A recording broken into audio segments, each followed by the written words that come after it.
Hi குட்டீஸ், welcome to kids வே. இன்னைக்கு நாம பார்க்க போற கதையின் தலைப்பு இறைவனின் இயற்கை. உறையூர் என்ற ஊரில் அகிலன் என்ற துணி வியாபாரி இருந்தார்.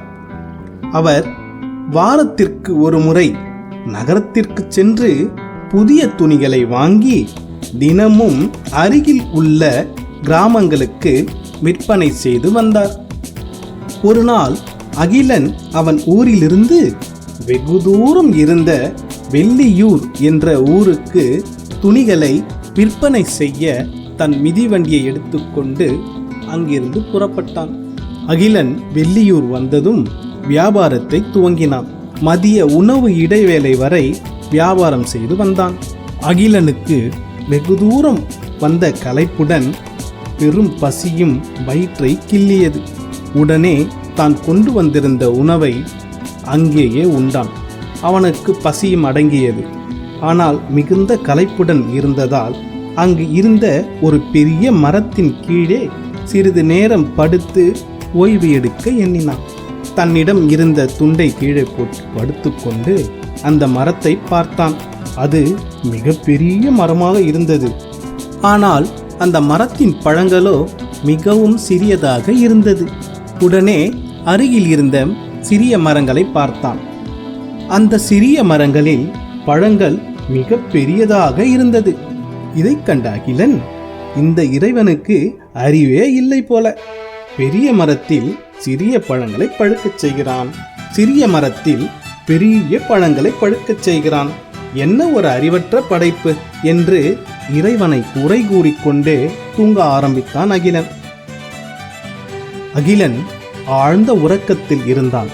அப்போது வேகமாக காற்று அடித்தது.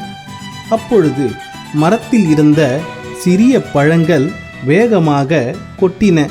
அதில் சில பழங்கள் அகிலன் முகத்தில் வேகமாக போய் விழுந்தது. அதை தாங்கிக் கொள்ள முடியாமல், ஐயோ, என்ன இது இப்படி வலிக்கிறதே என்று தூக்கத்திலிருந்து எழுந்து கொண்டான் அகிலன். உடனே அருகில் இருந்த சிறிய மரங்களில் உள்ள பெரிய பழங்களை பார்த்தான். அவை கீழே விழுந்து சிதறி இருந்தது. அப்போது அகிலன், நல்ல வேளை, இறைவன் நம்மை காப்பாற்றிவிட்டான். பெரிய மரத்தில் பெரிய பழங்கள் இருந்திருந்தால் நம் நிலைமை என்னாயிருக்கும் என்று வருந்தினான். மேலும் இறைவனின் படைப்பை தூங்குவதற்கு முன் குறை கூறியதை நினைத்து மனம் வருந்தி இறைவனிடம் மன்னிப்பு கேட்டுக்கொண்டே தன் வீட்டை நோக்கி புறப்பட்டான் அகிலன்.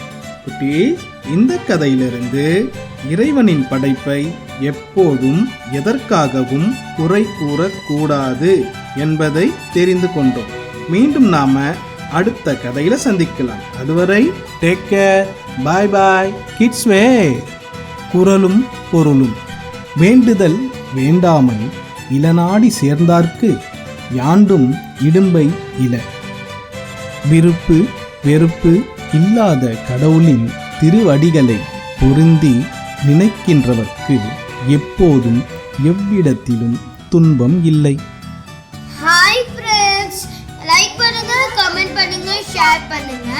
மறக்காம கிட்ஸ் வே சேனலை சப்ஸ்கிரைப் பண்ணுங்க. அப்படியே பெல் ஐகானையும் கிளிக் பண்ணுங்க. பை.